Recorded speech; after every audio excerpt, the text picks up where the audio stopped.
Sit down, बैठ जाओ। तुम लोगों ने जहाँ रहते हो यहाँ अपने जगह पे आसपास कैसी जमीन देखते हो? कहीं ऊंची है, कहीं नीची है, देखते हो? है ना? और हम लोग किस देश में रहते हैं? किस देश में रहते हैं? भारत में रहते हैं। अब आप जब छोटी सी जगह पे देखते हो, इतनी सी छोटी जगह पर ही आपको कहीं थोड़ा सा ऊंचा दिखता है, कहीं नीचा दिखता है अलग अलग जगह, है ना? ऐसे ही, और देश तो बहुत बड़ा है हमारा, ठीक है? तो देश में तो हर जगह जगह जगह कहीं ऊंचा है, कहीं नीचा है, मतलब कहीं तो बहुत ही ऊंचाई पर्वत है, कहीं नीचे देखोगे एकदम समतल है, मैदान है, कहीं थोड़ा ऊंचा उठा भाग है। इस तरह की चीजें देखने को मिलती है धरातल, भौगोलिक स्थिति देखने को मिलती है हमारे भारत में, ठीक है? तो ये क्या है? हमारे भारत का धरातल के बारे में हम आज जानेंगे कि हमारे देश का धरातल कैसा है। अपने घर तक के ही उसमें हम लोग देखते हैं कि कभी कभी एक कमरे से चल रहे हैं, दूसरा कमरा थोड़ा सा ऊंचा है, थोड़ा नीचा, वो तो छोटा सा पार्ट है हमारे जीवन का ना, जहाँ हम रहते हैं। लेकिन अब देश के बारे में अगर आप सोचेंगे तो बहुत बड़ा है, ठीक? तो वहाँ अलग अलग तरह की चीजें हमको मिलती हैं। तो इसको हम किस तरह से कहते हैं? भारत के धरातल के बारे में आज हम जानेंगे, ठीक है? तो भारत के धरातल को हमने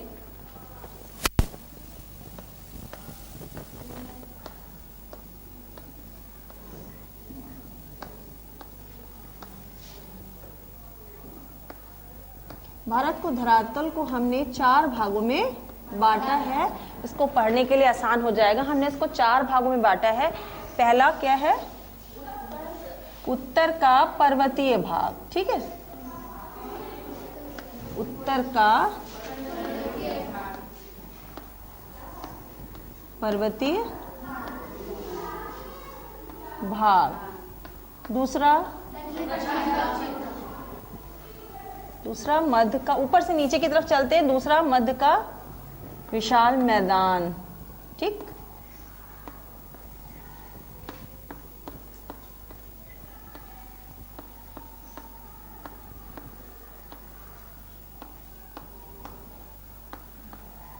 ठीक। तीसरा दक्षिण का पठार, ठीक? चौथा, हाँ, चौथा है तटीय मैदान। अब इसको हम लोग एक एक करके जानेंगे क्या है, ठीक? अब सबसे पहला कौन सा भाग है? उत्तर का पर्वतीय भाग। तो उत्तर का पर्वतीय भाग हमारे, आपको दिशाएं सारी पता है ना? ये कौन सा है? ये क्या है? यहाँ पे क्या है? यहाँ पे क्या है? ठीक है। अब हमने क्या पहला भाग बांटा है? उत्तर का पर्वतीय भाग। तो उत्तर का पर्वतीय भाग कहाँ पर आ रहा है हमारा? तो देखो यहाँ पर उत्तर के पर्वतीय भाग में कौन सा पर्वत है? हिमालय पर्वत। अच्छा, हिमालय पर्वत को भी हम 3 भागों में बांटते हैं, ठीक? सबसे ऊपर वाला भाग जो हमारा है, ये ऊपर एकदम सबसे ऊपर वाला भाग हमारा ये है, इसको हम कहते हैं हिमाद्री, ठीक? अब हिमालय से मतलब, हिमालय को ही आप अगर हिंदी पढ़िए तो इसको अगर अलग अलग करो तो हिम का आलय हुआ। आलय का मतलब क्या होता है? घर। तो हिम मीन्स मतलब क्या होता है? बर्फ, बर्फ का घर, ठीक है? तो हिमालय में जो ये हिमाद्री वाला पार्ट है, जो सबसे ऊपर वाला भाग है, ये क्या है? कैसा है? इसका नाम ही देखिए कैसे पड़ा है, हिमाद्री। तो यहाँ पर क्या होता है? बताइए क्या हो सकता है? यहाँ बर्फ जमी रहती है, बहुत ऊंचा भाग है ये हमारा। यहाँ पर साल भर, वर्ष भर क्या होता है? बर्फ जमी रहती है, ठीक? अब अच्छा, हम ये जानेगा कि हिमालय बना कैसे? किसी ने सोचा कि हिमालय बना कैसे? बहुत करोड़ों वर्ष पहले जहाँ पे ये हिमालय है ना, जहाँ हिमालय है, यहाँ पे एक महासागर हुआ करता था। महासागर जानते हो, है ना? महासागर हुआ करता था जिसका नाम था टिथीस महासागर, ठीक? तो टिथीस महासागर जब यहाँ पर बीच में था और 2 तरफ भूभाग थे, ठीक? भूभाग जानते हो? दो तरफ भूभाग थे, कौन कौन से लैंड, जमीन को क्या कहते हैं, लैंड, तो उनके नाम क्या थे, गोंडवाना लैंड और अंगारा लैंड। एक तरफ था अंगारा लैंड, एक तरफ था गोंडवाना लैंड, और उनके बीच में क्या था, तिथीज महासागर। ठीक, तो दोनों जो लैंड थे, भूमियां थी, दोनों पे नदियां बहती थी, और दोनों से जो नदियां गिरती थी वहां किस में गिरती थी, महासागर में, महासागर में गिरती थी। और आपको पता है जब नदियां बहती हैं, नदियां अपने साथ क्या क्या लेकर आती हैं, मिट्टी, कंकड़, बालू, पत्थर, बहुत सारा अवसाद लेकर आती हैं।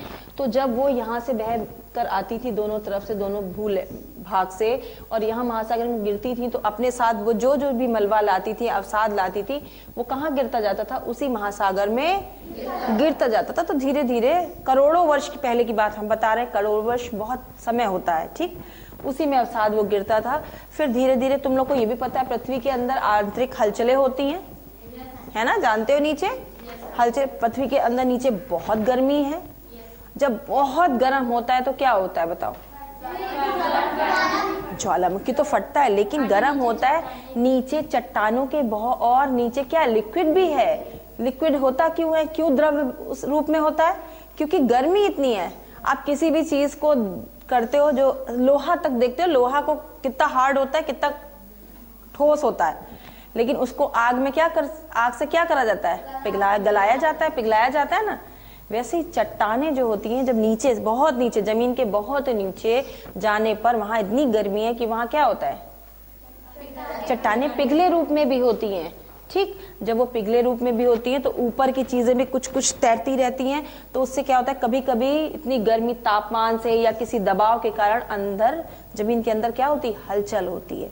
इसी हलचल के परिणाम स्वरूप जो यहाँ वाला भाग महासागर था, इधर अंगारा लैंड और गोंडवाना लैंड भूभाग थे, बीच में महासागर था, और ये ऐसे जब हलचल हुई, आंतरिक हलचल हुई, तो इस तरह से देखो, जब हलचल हुई नीचे के, तो ये बीच का भूभाग क्या हुआ, जो महासागर वाला पार्ट था, ये देखो कैसे उठ रहा है, देखा, दो तरफ से बल लगा जब, तो ये क्या हुआ, यहाँ वाला भाग उठ गया ना ऐसे।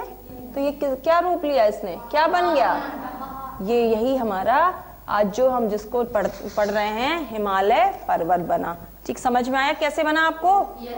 और इस काम को होने में कितने वर्ष लगे, करोड़ों वर्ष, कई करोड़ वर्ष लगे। ठीक है, अब हम पढ़ रहे थे हिमालय को। तो हिमालय का पहला भाग हिमाद्री, जिसमें साल भर क्या होता है, बर्फ जमी रहती है, और इसी पर सबसे हिमाद्री वाले पार्ट में ही क्या है, सबसे ऊंची, संसार के सबसे ऊंची श्रेणी है, जिसका नाम क्या है, एवरेस्ट शिखर। ठीक है, संसार में सबसे ऊंची, ठीक, उसका नाम है एवरेस्ट शिखर। इसकी ऊंचाई कितनी है, 8,848। हाँ, 8,000, वेरी गुड, 8,848 किलोमीटर ऊंची है। ठीक है, समझ में आया इतना आपको? और इसी से जो आपको पता है नदियां कैसे बहती हैं, आप ये बर्फ, ये सारी बर्फ है ना, यहीं से ये ग्लेशियर्स होते हैं यहाँ पर, इन्हीं ग्लेशियर से ये नदियां बहकर आती हैं। आपने ये तो जानते हैं कि नदियां जो हमारे देश में नदियां बह रही हैं, उत्तरी भाग में जो नदियां हैं वो कहाँ से आ रही है, हिमालय से नीचे आ रही है ना, उतर रही हैं, तो सारी वही ग्लेशियर से निकलती हैं।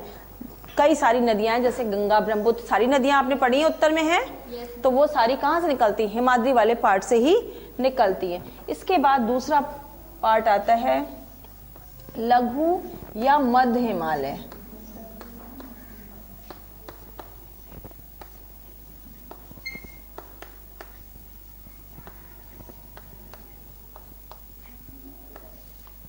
ये इसके बाद वाला पार्ट, ठीक है, ये ऐसे, ये कौन सा, लघु या मध्य हिमालय आता है। ये उसके हिमाद्री के किस तरफ पड़ा, दक्षिण में, नीचे थोड़ा सा, सबसे ऊंचे पार्ट ये वाला, ये है। उसके बाद लघु या मध्य हिमालय। अच्छा, गर्मी की छुट्टी होती है, बहुत सारे लोग कहाँ जाते हैं घूमने, बताओ? शहर और शिमला, हाँ वेरी गुड, हिल स्टेशंस पे जाते हैं, गर्मियों में पसंद करते हैं, ठंडा होता है ना वहाँ।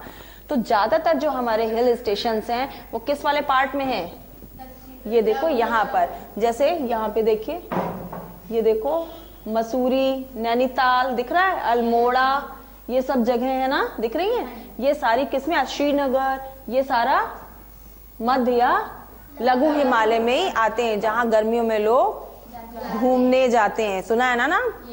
ठीक है, तो ये इस और इसी तरह से यहाँ पर पश्चिम में जो हिमालय के कश्मीर है, यहाँ पर आपने देखा है कश्मीर की घाटी के बारे में पढ़ा है कभी?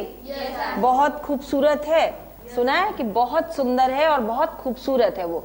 तो पश्चिम में पश्चिम के कुछ भाग से और हिमाद्री के मध्य हिमालय श्रेणी में यहाँ पर, यहाँ के भाग के कुछ दूर हो जाने से यहाँ पर कश्मीर की रमणीय घाटी बन गई है, जो कि बहुत सुंदर, जिसको देखने के लिए दूर दूर से लोग आते हैं। ठीक, अब इसके बाद तीसरा हमारा इसका पार्ट है, कौन सा होता है तीसरा? शिवालिक।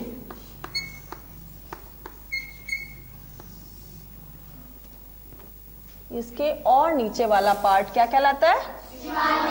शिवालिक श्रेणी। ठीक है, ये लघु या मध्य हिमालय के किस तरफ है? दक्षिण में है। इसकी ऊंचाई जो ऊंचा है, इसका जमीन से जब नापते हैं हम लोग, समुद्र तल से इसको नापते हैं तो 900 मीटर से 1200 मीटर तक ये ऊंचा है। ठीक, और इसकी चौड़ाई कितनी है? 10 से 50 किलोमीटर इसकी चौड़ाई है। ठीक, और ये अब ये हिमालय यहाँ पर ज्यादा चौड़ा है, पश्चिम की तरफ चौड़ा है, और यहाँ पे क्या हो रहा है?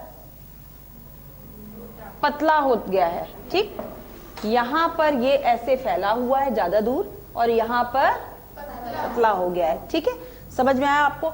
अब ये बताओ, ये उत्तर का पर्वतीय भाग तो हमने पढ़ा, इसके हमें लाभ क्या है, इसका महत्व क्या है? पर्वतों से हमें लाभ क्या है, महत्व क्या है, बताइए, पता है किसी को? हाँ, वेरी गुड। क्योंकि देखो ये हमारा देश है, इसके बाहर इधर इधर इधर सब सारे क्या हैं? दूसरे देश हैं बेटा। ये देखो, ये हमारा देश है, इसके ऊपर इधर इधर देखो, ये अफगानिस्तान, पाकिस्तान, इधर चीन, तिब्बत, नेपाल, भूटान, ये सारे दूसरे देश है ना। तो हमारा हिमालय यहाँ पर हमारी क्या करता है? रक्षा करता है, पहरेदारी करता है, जिससे कि उधर के लोग कोई भी हमारे देश में एंटर, मतलब अंदर ना आ सके। तो पहरेदार के रूप में खड़ा है कि नहीं खड़ा है? ठीक, अब आपने ये भी देखा कि यहाँ पर बर्फ है बहुत ज्यादा। ठीक, इसके ऊपर और ऊंचा ऊंचा भाग हो रहा है, और इसके इस तरफ जो है सारे क्या है? ठंडे क्षेत्र है, ठंडे देश है। ठीक है, ठंडे देश है, तो इधर की हवा बहुत ज्यादा ठंडी है ना, तो ये किस चीज से बचाव और भी करता है? उधर की ठंडी हवाओं को देश में आने से रोकता है, उत्तर पूर्व की ठंडी हवाओं को अपने देश में आने से भी रोकता है। और एक बहुत बड़ा फायदा होता है, आप नाम सुनते हो कि बहुत सारी दवाओं में बहुत सारी जड़ी बूटियों, आयुर्वेदिक दवा सुनते हो, जड़ी बूटियां होती हैं। ये जड़ी बूटियां हर जगह तो पैदा नहीं होती हैं, कहीं कहीं पैदा होती हैं। ठीक, तो इसी हिमालय पर यही जड़ी बूटियां मिलती हैं हमें, जिनसे हमारी तरह तरह की बीमारियों के लिए दवाएं बनती हैं। ठीक, आयुर्वेदिक दवा का मतलब जानते हो? पेड़ पौधों से जो दवा बनाई जाती है, वो ये सारे जो औषधियां हैं, ये हमें कहाँ से मिलती हैं? हिमालय से। तो हिमालय के हमारे लाभ आपने जाने, कौन कौन से लाभ हैं? इसके बाद दूसरा हमारा पार्ट कौन सा है? मध्य का विशाल मैदान। अब हमने तो ये उत्तर का पर्वतीय भाग पढ़ा, इसके बाद इसी के जस्ट नीचे देखो, दक्षिण में आएंगे इसके, तो ये वाला पार्ट, ये सब क्या है? उत्तर का विशाल मैदान। ठीक है, अब हम कहाँ रहते हैं ये पता है आपको? हम लोग किस क्षेत्र में? इसी मैदानी क्षेत्र में हैं। आपको पता है ना आपका राज्य कौन सा है? उत्तर प्रदेश है। और उत्तर प्रदेश आपको पता है ना कहाँ पर है? यहाँ पर है। तो हम लोग किस में आते हैं? विशाल मैदान में रहते हैं। हम लोग रहते हैं कि नहीं रहते हैं? अच्छा, इसकी खूबी बताओ। अब जब रहते हो तो बहुत सारी चीजें आपको पता होंगी इसके बारे में। क्या क्या खूबी बताओ? बहुत विशाल मैदान है ये भारत का। ठीक है, ये मैदान संसार का बहुत ही उपजाऊ मैदान है। सबसे ज्यादा अच्छी कृषि कहाँ होती है? उपजाऊपन का क्या लाभ है? कि उसमें बहुत अच्छी खेती की जा सकती है। कृषि होती है। तो यहाँ का बहुत विशाल मैदान है और बहुत ही उपजाऊ भी है। क्यों है उपजाऊ? आंटी, क्योंकि यहाँ की मिट्टी अच्छी है। मिट्टी अच्छी, वही तभी तो उपजाऊ है बेटा। लेकिन यहाँ गंगा, सतलज, ब्रह्मपुत्र से लाई गई नदियों के जो गाद गिरता है उससे बना हुआ ये मैदान है, इसलिए ये बहुत ज्यादा उपजाऊ है। ब्रह्मपुत्र नदी यहाँ से निकलती है, गंगा यहाँ से आके गिरती है, सतलज इसमें गिरती है, जिसकी वजह से ये बहुत ज्यादा उपजाऊ है। अब समझ में आया क्यों है ये? और इसका ढाल, जैसे देखते हो स्लोप जानते हो, ढाल जानते हो ना, ऊंचा किधर ज्यादा है किधर नीचा है, थोड़ा इस तरफ पश्चिम की तरफ ये ऊंचा है और दक्षिण पूरब की तरफ ढाल इसका नीचा है। मतलब इसका ढाल कैसे है? स्लोप ऐसे, ठीक है, ये ऊंचा है देखो और यहाँ पे नीचा है, ठीक। इसका ढाल पश्चिम से पूरब की तरफ है। समझ में आया इतना आपको? और इस मैदान की लंबाई पूरब से पश्चिम 3200 किलोमीटर और चौड़ाई 3000 किलोमीटर है, ठीक। और यहाँ पर क्या क्या होता है बताओ, क्या फायदा है यहाँ के? यहाँ के दक्षिण में क्या है? कंकड़, पत्थर, तराई क्षेत्र। यहाँ पर जो नीचे के भाग में है इसमें क्या है? तराई क्षेत्र है, जहां पे बहुत घने जंगल पाए जाते हैं और इसको काट करके, इन्हीं जंगलों को काट कर खेती के लिए इन जमीनों का प्रयोग किया जाता है, क्योंकि ये क्या है? बहुत ज्यादा उपजाऊ है, बहुत उपजाऊ और विशाल मैदान है, इसलिए इनको खेती के लिए प्रयोग में लाया जाता है। अब इसमें कौन कौन सी फसलें होती हैं? बहुत अच्छी, उपजाऊ मैदान है, मक्का, गेहूं, धान, जौ, गन्ना, बाजरा, ये सारी फसलें इसमें पैदा की जाती हैं। और आप लोग को पता है इन फसलों का उपयोग हम खेती, जो खाना पीना जो भी खाते पीते हैं तो हमें कृषि से मिलता है, ठीक। इसके अलावा भी इसका एक बहुत बड़ा उपयोग होता है, कच्चा माल जो हमें खेती से मिलता है। जितने भी हमारे उद्योग लगे वो कोई भी बिना कच्चे माल के नहीं चल सकते। सारे उद्योगों को कच्चे माल की आवश्यकता होती है। तो ये सारा कच्चा माल हमें कहाँ से मिलता है?